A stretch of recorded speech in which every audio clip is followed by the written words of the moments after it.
Okay, it's time to go, so let's, anybody want to open in prayer? Okay. Lord God, thank you for this time together to study the world you created and understand you better and understand you through your creation. We are your creation. Just help us to be mindful and to process the beauty of in your name. Amen.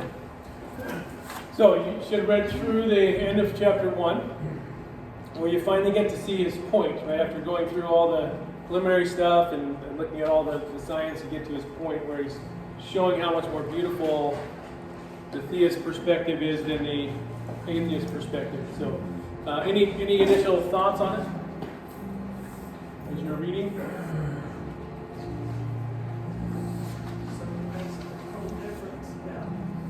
You do your whole life. Right. The naturalist is pretty dark, really, in my opinion, because there's no purpose, there's nothing that matters. Yeah, or if you're going to find some purpose, you have to invent it yourself. Any other initial thoughts on it? One thing I thought about is people or somebody as smart as Einstein is all wonder to them. Yeah. Somebody like me, Yeah. like wow, yeah, or just never, come to a conclusion, just wonder, it's, but something behind it. Right. And I really think Einstein thought there was something behind it, but he didn't want it to be a personal thought. Yeah. He didn't go that far. Yeah. Yeah, that was his fatal flaw in his argument. Yeah. Yeah. It's like he was so close, and I just wanted to push him just Yeah, a little bit. yeah. It's like, Yeah, hey, he's saying real close. Yeah. He said someone wrote the books. Yeah. Like, Yeah. who is it? And the thought is that his view of God was like a deistic view. That God was there, but he wasn't interacting with God.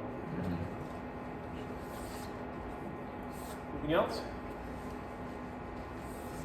Okay, well, I have, yeah, go ahead. How do you explain the world of pushing naturalism parallel to creating, I guess, purpose is creating justice, but how does the world say that we're just naturally here randomly, but then we need to have the social justice? Well, you probably can answer that better than me. With your political science background. So is it people creating their own purpose? Why? Well, I've seen a lot of videos that say that in the absence of God, people will turn politics into God. That's just one manifestation of it, Yeah, They'll you're turn sort of- everything into God. They'll turn, video games and politics and anything that seems semi-meaningful into, right, the all-encompassing purpose. So, You hear the social contract stuff. yeah. Well, it's C.S. Lewis and Screwtape Letters points out a big way Christians can get tricked is buying into that popular thing that all the politics is more important in some way. That was it. Yeah, Okay, so- somebody said when politics intersects the Bible, it becomes important, or something like that. That's where I'm at. Otherwise, doesn't matter. Okay, so since we finished chapter 1, I just have a quick review. So we started with looking at evidence and went through the redshift and the general relativity stuff, and that's showing the universe is expanding. And stop me if there's a question on the review. The cosmic microwave background radiation, and I didn't talk about this too, but the abundance of elements, the percentage of hydrogen and helium we have, is best explained with the universe beginning really hot. So we had that evidence, and then our conclusion, right, was that space is expanding and cooling, and every part of the universe was once extremely hot and dense and all in the same place. So the implication was that there was a beginning. So that was the first third of the chapter. questions left on that? What I find amazing is, what is the universe expanding into? Yeah, that makes your head explode. And we would say nothing, nothingness. But then, as you saw last time, there's all kinds of definitions of nothing. They try to define it in many different ways. Or the inflaton field, right? Was one of the theories. So then, a lot of apologists use this as part of the argument for God. Right? So we looked at the cosmological argument last time, that whatever begins to exist has a cause. Since the universe began to exist, then the universe has to have a cause. So any questions left on that?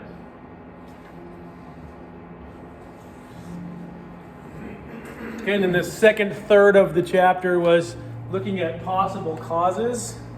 I don't know why I didn't make this all come up. So we had all of our possible causes, and I kind of put them together. Some people say there's no cause, it's just been here forever, and I included the oscillating models in there, it's just been here forever. The weirdest one, it created itself. That's the crazy time loop model. A couple different multiverse models, or the law of gravity created it, or just nothing created it, but then you have a hard time defining nothing. Of course, a powerful personal being that exists outside of time and space. So those were the last time, right? We looked at all those causes. So, any questions left on that?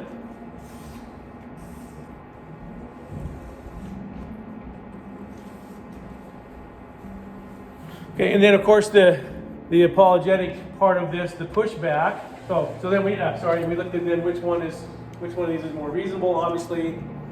A reasonable person. Number 6. Yeah, reasonable person. But then atheist common response is, well, if God caused the universe, then who caused God? So what's the answer to that? You got the wrong definition of God. Yeah, so they're mixing up definitions, or it's a category error. Right. It forces you into an infinite regression of causality, which in itself is illogical. Yeah, so it can get you into this infinite regression of, well, who made that, right? Eventually you got to get somewhere. Right? Or it's a category error, right? Because God is ontologically different than the creation. Right? You're asking about your definition of God is still part of creation, which is not really what people think of God. Right? So God has a completely different structure and makeup. So that's any questions left on that first 2/3 review of the chapter? Or how you answer the who caused God pushback?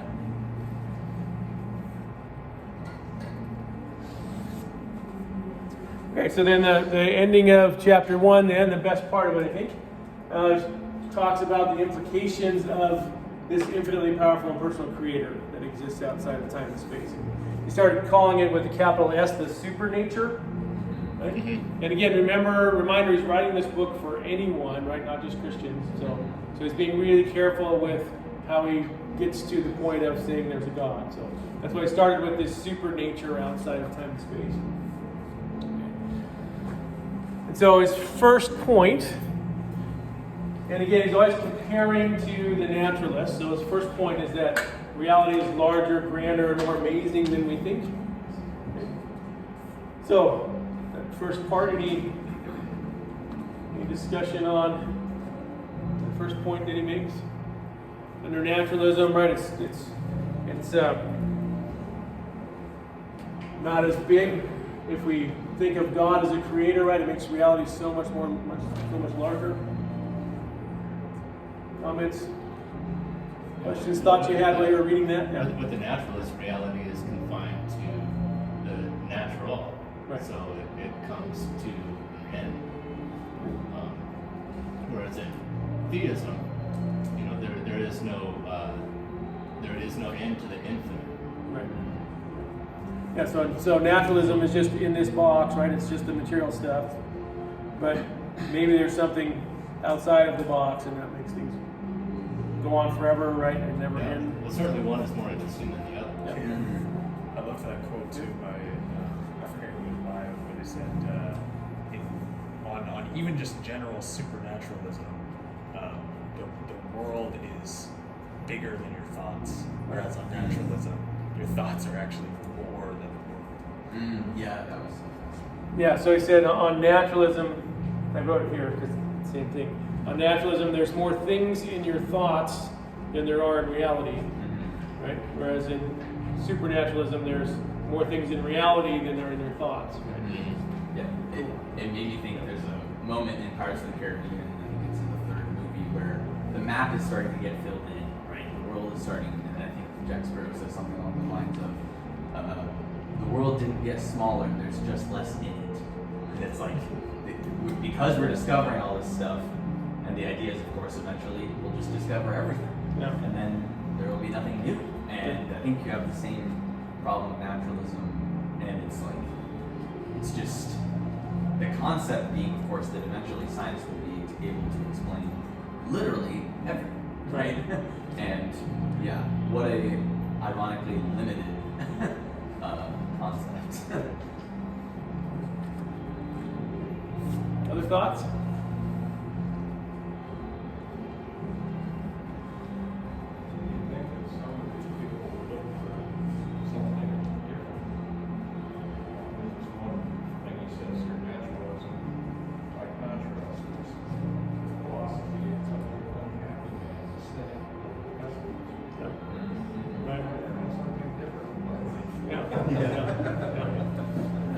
There's quotes by multiple science fiction authors who say, just in their books and short stories, X-Men was an atheist and he would have been happier if he were not. And that literally, like, unplanned, that exact kind of quote comes up in like 3 different famous science fiction authors. So that's kind of curious. Would you say are the scientific authors, the science fiction authors themselves, atheists, and they're just A lot expressing of their them own were- feelings? One of them was in their Catholic, writing? but very kind of not astute or living out his faith very well. So, yeah, I mean, I think it's if you read works by atheists, you can see a lot of the time when it's art and not just like science, that they do kind of do the Freudian slip where, say, Einstein says that what he does about the library, or they'll say things where it's like, oh yeah, I realize I am less happy because I don't believe in anything, and they just put that in there. Right. What Dawkins recently has been saying is, he used to say a lot that he's happy because he's intellectually fulfilled because he can explain everything, or he thought he could. Right. And now he's lamenting that England is losing all their traditions, which are all Christian Right. traditions. Didn't he call Right. himself a cultural Christian? Yes, cultural it's not Christian, yeah. cultural Yeah. It's like, well, I mean, that's Yeah. better than you're getting somewhere. When it comes to science fiction now, of course, kind of mind-bending, but C.S. Lewis, who was definitely Christian, his science fiction is definitely. Yeah. I mean, it's, wow. One of the first works of science fiction was actually written by Johannes Kepler. Who, he wrote about people living on the moon. So one of the first works. So, and his point of it was trying to show that the laws of physics on the moon were the same as the laws of physics on Earth. That was his point. So some things I wrote down with this is that finite things, right? Finite things fail to account for their existence, right? So we've got a reason that the finite things actually exist, which makes it more amazing than we think, versus not really having a reason why. And then this was a cool quote I thought was cool, that the supernature, or God, right, doesn't just account for our existence, but possesses existence and reality itself, which is that's amazing, right? God possesses existence himself, right, which makes it more amazing, right? So God, he's still saying the supernature, but God, always having been here, could never not have been here, and just possesses the property of existing is way more amazing than not having any explanation for any of the material world existing. So, any other questions or comments on that?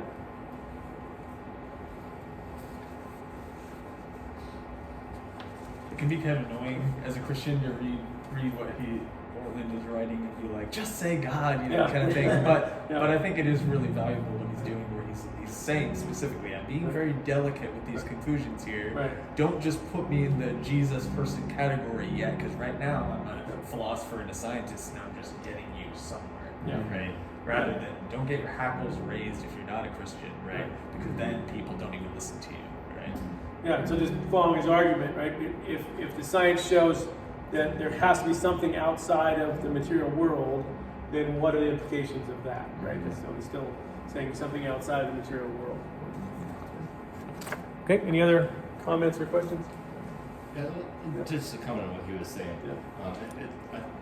To use an analogy, it seems like he's, by saying supernature instead of God, he's building a foundation that, you know, pretty soon the house is going to start going up. Right. And he's going to tell you, you know, what this house looks like and the purpose of the house and what the house is and how beautiful the house is. Right. Yeah, he's already kind of talking about the beauty of the house. Yeah. Okay, so this is the one that resonates with me the most, right? Is that under the supernature, right? Learning is never going to end. Okay, it's kind of our conversation we were having at the end right here, right? Maybe when we get to heaven, God's going to hold some stuff back so that we can keep having discussions, right? Keep learning. So that resonate with anybody or comments on that? I've always thought that that we will spend eternity just continuing to explore God and never come to an end of understanding. Right. Yeah, I mean, if truly He is infinite, as the Scripture says, then there will never come a point where I'm just like, okay, I'm done learning now. Yeah. Other comments or things that came to mind?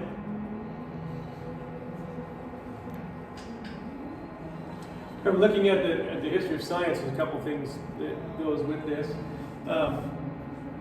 Science kind of began, or modern science, modern Western science, kind of began because of this thought: if God is infinite and could create the world any way really that He wanted to, then our job as humanity is to investigate the world and see how we get it. Because He could have done it any way He wanted. Let's try to figure out how we did it. And so that's kind of how modern science began. It's what all the early scientists were trying to do. And Kepler's famous for saying, I'm trying to think God's thoughts after Him, trying to figure out how He created it. So understanding that we can keep learning because God created the world in a special way, right? Kind of is what started science on its way. And then the atheists kind of took it over. But, and then, other questions or comments on that?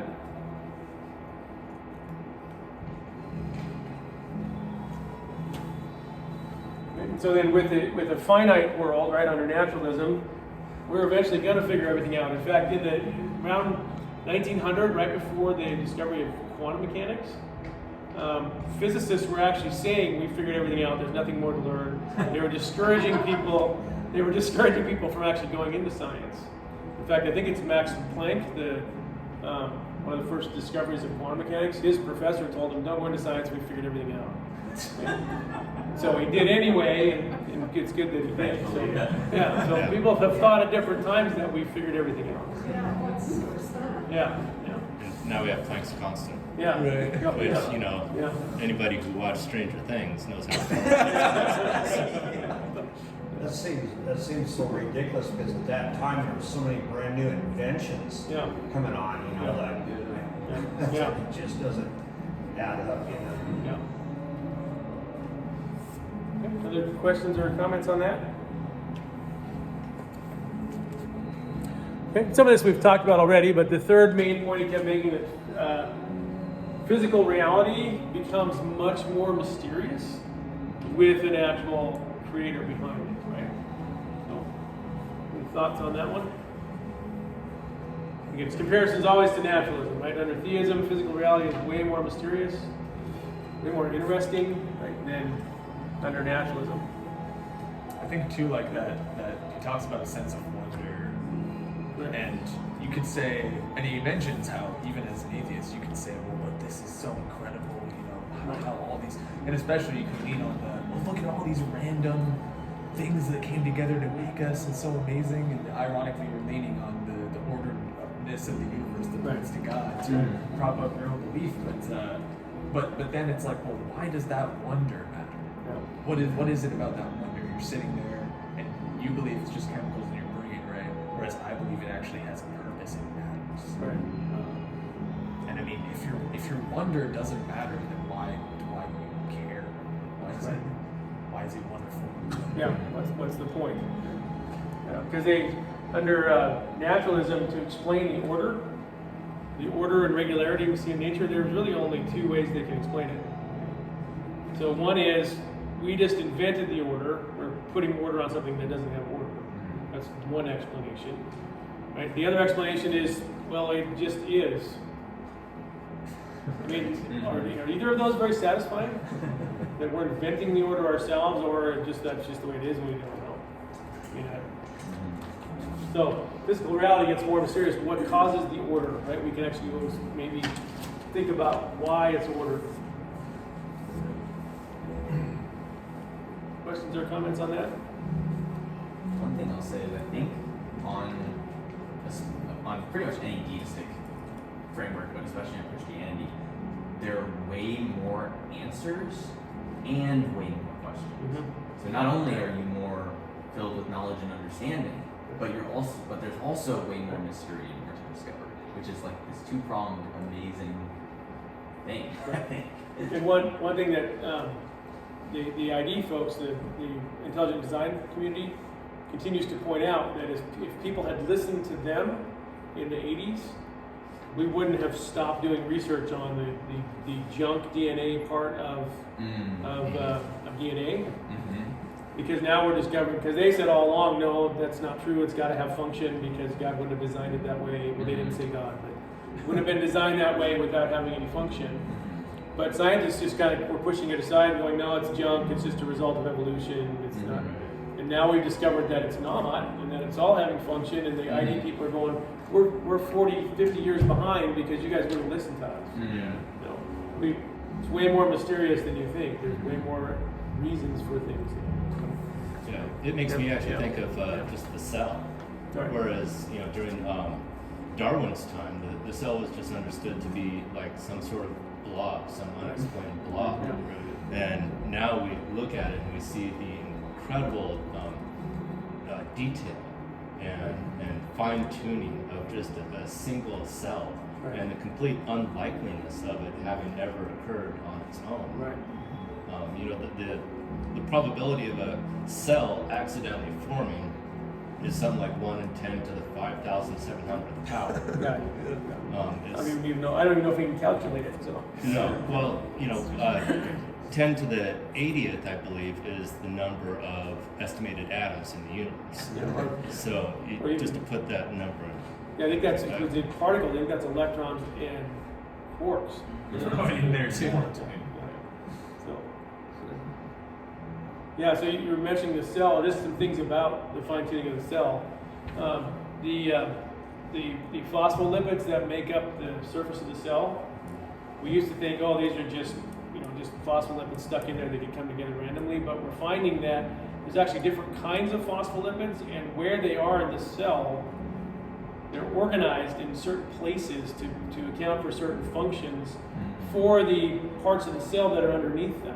And so there's organization to the cell. It's not just things stuck in there, not just the layers are random, but there's different types of molecules that make up the layers that account for the functions of the things next to them.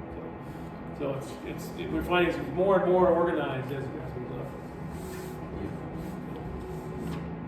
Okay, other questions or comments on that?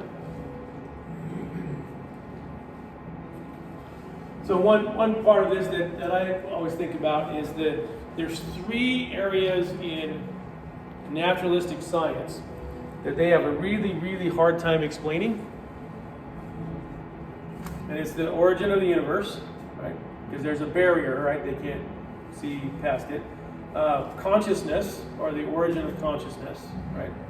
And the origin of life, okay?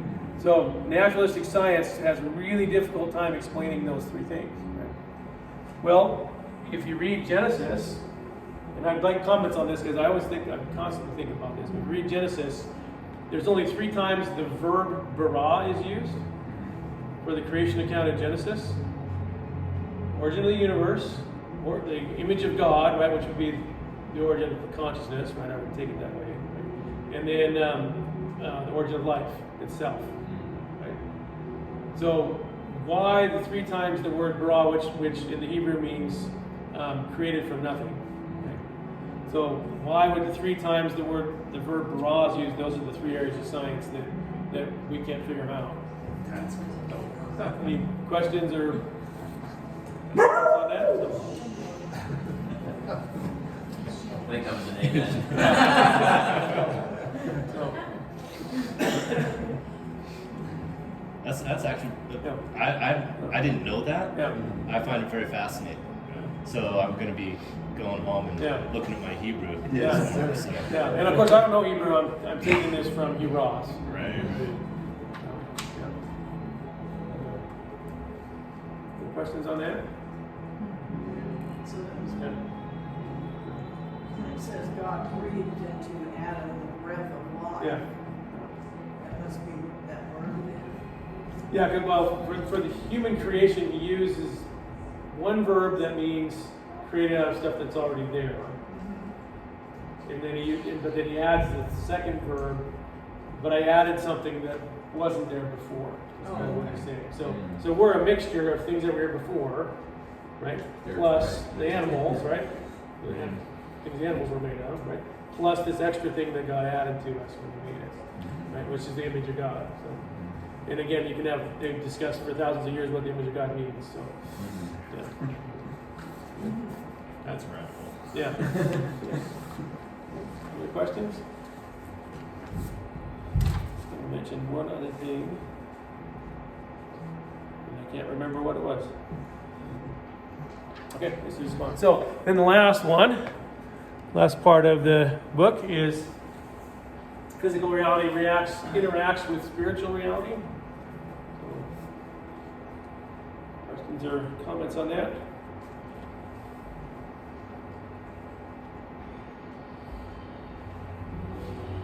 So if God's the creator outside of time and space, right, and He made this creation, I think He's still interacting with it, right? A lot of there's some Christians that think He's not, but I think He still is, and it makes it way more interesting if He is. Right? On the Questions or outline, comments on that? Yeah. on the outline he gave us, this word physical reality functions like a window to something beyond. Right. That takes me right back to the quote by Einstein about the library. Right.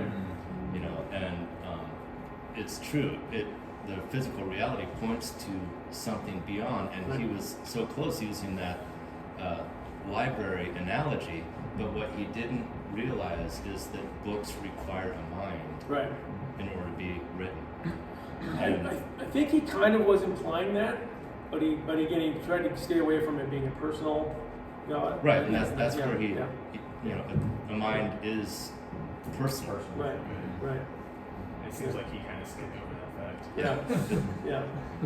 So you were saying there's Christians, I mean, like high-profile Christians that think that God isn't interacting with us. I mean, Well, I don't know if they're high profile, but a lot of Christians think of God more as a deistic God in terms of they kind of separate it. Where in terms of the physical world, God has got it going and then a step back.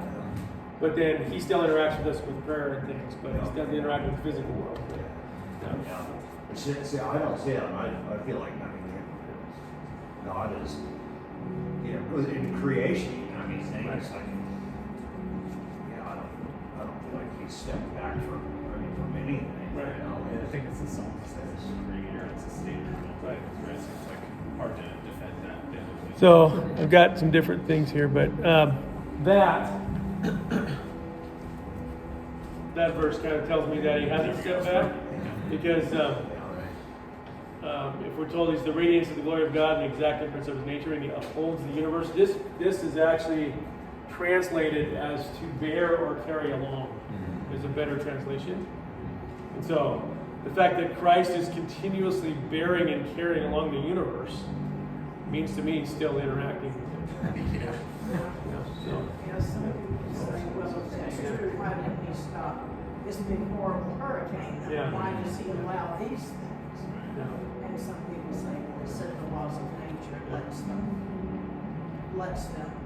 operate. Yeah. So, I mean, there's kind of a disconnect there sometimes. Yeah, that's myself personally. I don't lose one bit of sleep over global warming, climate Yeah. change, whatever. Yeah. I'm like, because Scripture tells us that. I mean that even creation grounds, like we do. Right. But then He promises seasons to all throughout the Right. the timeline of the world and so forth. And anyway. Right there. Yeah, I just. Yeah. There we go. Yeah.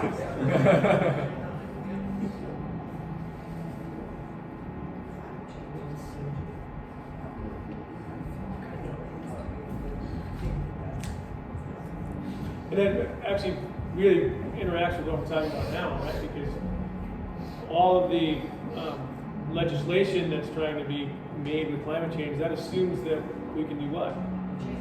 Yeah, that we can change it, right?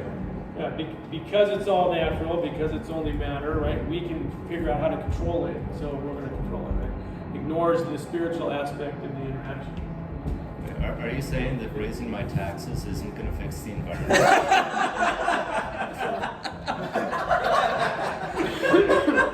I saw a meme, and I'm going to say it wrong because it was really funny, but it was like, it showed Noah building the ark, and then underneath it said, it's too bad Noah hadn't figured out that if he just paid more taxes to stop climate change, he wouldn't have had to build the ark.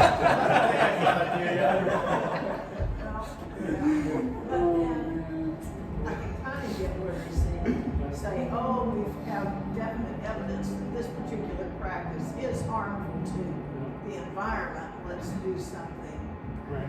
to change that. Yeah, I think we have to kind of be careful. There's got to be because something in, there's a balance Yeah. somewhere. it's easy in more Christian conservative circles to just be like, let's treat others, but it's like, we do, like it says, we are stewards of Right. what we have, so. Yeah. Yeah, don't take what I said as we shouldn't. I mean, we should be looking for other forms of energy because we are supposed to be stewards of the earth, I think, right? Yeah. But not at the expense of, I guess, go backwards. And there's actually lots of ways to do it, and I don't think we're doing it right. Well, Yeah. but, I mean, you've got people way on either side of it Right. that get together and then we have a big bang.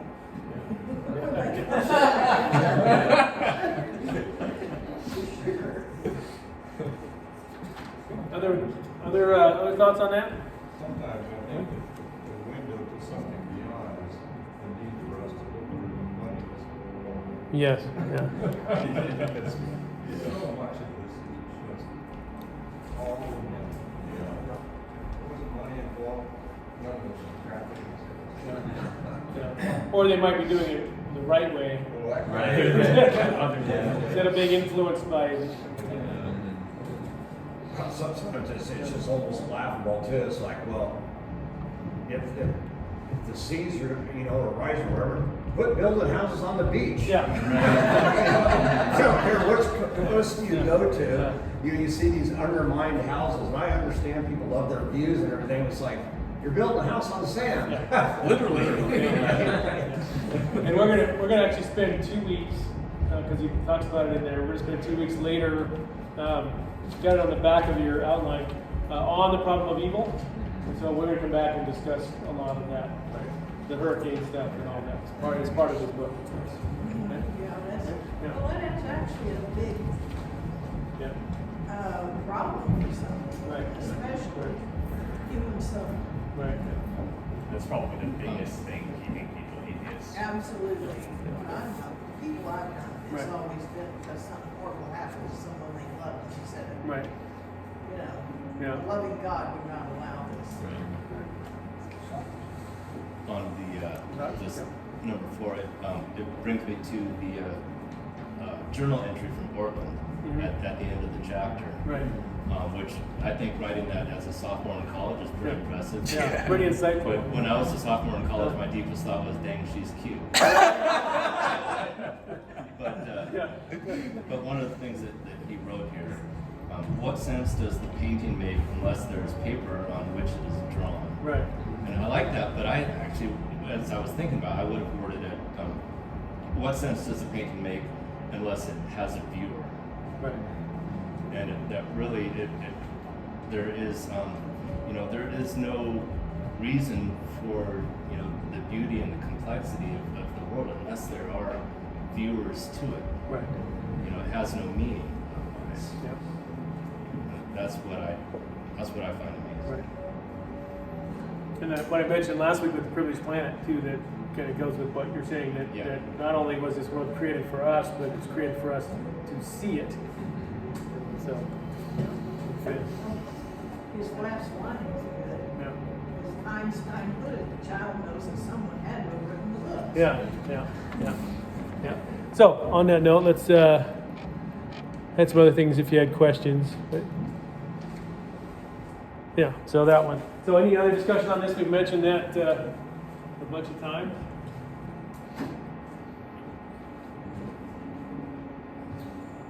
You mentioned the quote, which I love. So what are all these slides you're flashing through? Well, we don't have time to go through it. It's an explanation. It's an explanation. If you were at the men's meeting when I spoke, you actually saw it. So, but it's an explanation of how spiritual reality can react with how we think spiritual reality is interacting with physical reality. Yeah, if people wanted to see that, but we're kind of running out of time. So, yeah, because the naturalists don't have an explanation for why the regularities are here, right? I said they have those two ones that aren't very satisfying, but we have a really good explanation for the regularities, right? It's God upholding the universe. So, yeah, it's kind of a summary of it. So, one last quote. This actually, I actually have this response. Will you say that God created the universe and there's something outside of space and time and your life's going to go on forever? But I think life is way more special on naturalism because I know it's going to end. And the example was if you started playing a football game and you knew that football game was going to go on forever, how special would the football game be? This is their argument, right? But if you know the football game is going to end, right, then it's way more special. So, how do you respond? How do you respond to that? Would you like me to help you reach that special point?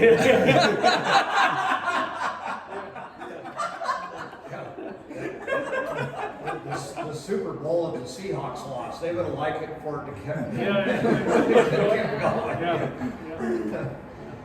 But I mean, part of what I want to do is make you aware of what some pushbacks are, right? Who created God? This is another one. Yeah. So life is more special to me because I know it has an ending. So everything I do is very special, right? But if you know it goes on forever, then it's just boring and everything's just going to be bad. Yes, But you could make a football game go on forever too, because when you're in Pee Wee football, you don't know very much. And most people stop at high school, and then a few get to go to college, and a few less get to go into the pros. And how many of those pros would love to keep on playing in their 40s? I know. I'm a basketball player. So I was too short. So in that reality, in the ultimate keep going and learning and evolving, and if you can use that word, I said about it.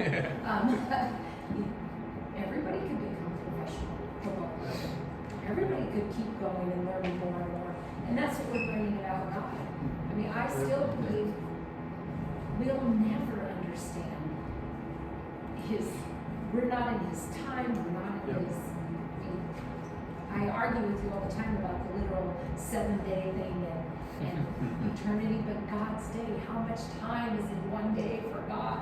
We don't know that, so maybe we're all right. But I think that's a good point. When you learn something new, that's better than it ending, right? Mhm. Keep learning something new, keep learning something new. And so if God is truly infinite, we're going to continue to learn new things all the time, right? So I'd say their point is not actually that life is more special in naturalism. Their point is that it's more rare and therefore more meaningful. yeah, That okay. makes no Yeah, sense. meaningful might be a better So word. the word special is kind of a cloaked thing there. It's like, well, what do you mean by special? Really, you just mean rare. Right. Because it doesn't go on forever, therefore Right. it will end, therefore it's more rare. As if, so now you have to explain to me why that makes it more meaningful. Because that's your point, is that it's Right. somehow more meaningful. Where are you getting there? Right. Look at the kids that have at school and they think there is no right. Yeah. I mean, they're taking it for granted. I think it goes beyond just kids in school. They take life for granted. They don't see the accuracies of the way they live. Yeah. Do it. They end up talking about it. People do all Right. those things that got me. Right. Listen, Right. they think they're all going to lose all this out. Yeah. Yeah. So what? Statistically, but believing that the end is not really the end seems to me to make it much more special. Well, even in, I mean, genetics and family. So my real grandmother died in June of 1933. My dad was just a baby. So I'd taken no photographs of her. And I've got a sister that is a spitting image of her. You know, I mean, just things like that. You know, obviously they're not the same people, you know, but I mean, just the genetics and DNA, you know, it's like, good grief, you know. Just things that, Just to make all those accents. Yeah. So just one quick story because we're running out of time. But the most famous atheist of most of our time was Carl Sagan. We learned about him in high school, right? When he got cancer at the end of his life, he went through all kinds of different experimental things to try to extend his life. So an atheist can say this, I think, but I don't think they really mean it. Right? Yeah. They go through everything possible to extend their life. nothing comfortable about it. Yeah, yeah, yeah. So, okay. Any other questions or observations? I Before mean, we end? like you said, Eric, it's like, okay, well, why don't we just give you a 5-minute timer? Yeah. We'll shock you into death or whatever, and those 5 minutes will be really special, right? Yeah, right. The quote that you were showing reflects a person creating their own purpose, Mm-hmm. whereas if there's a God who created eternity and us, then whatever we do, we have purpose. Good. Yeah, good point. Did anybody hear that?